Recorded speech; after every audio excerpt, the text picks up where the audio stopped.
Well, once I bought this piece of property and built the house, and I kind of got into gardening, and I figured then that was a way to show my creative and really get to the point where I really can express myself. And so I got into the garden, and I knew when I hit it. So I went to this nursery to buy a plant that was cut into 2 tiers. He found out that I knew nothing about gardening, and he says, I really don't want to sell it to you. He said, because people buy these plants and they think they grow like that. He said, but I'll show you how to do it. So he took me out and gave me a 3-minute lesson how to cut the 2 balls of the 2 pom-poms. And I came home, and it took me 2 years to kind of develop my own style and technique from that. And today, when I look at it, my formal training would be a 2-minute lesson from a nursery because he wouldn't sell me the plant.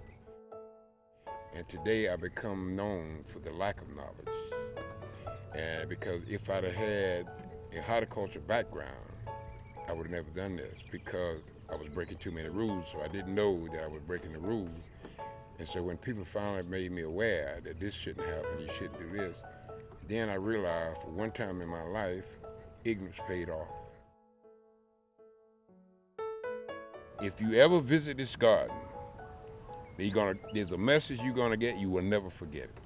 I don't have to see you but one time. My garden is just as big a ministry as any church in the state of South Carolina. I don't have a building. I have a congregation, I would say every week of somewhere between 300 to 500 people.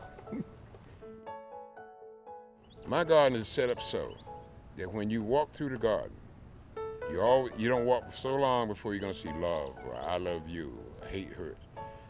The last thing that you see when you leave my garden, because the idea is to leave this garden with a message, to feel differently than you did when you started. The last thing you see before you get on the bus to leave is love, peace, and goodwill. And that was by design. Now, you're gonna leave this garden with that thought in mind. My main goal in life now is, for the rest of my life, is to make you draw from your strength. If you walk out today and you can make a difference in any person's life, you're gonna feel good about yourself.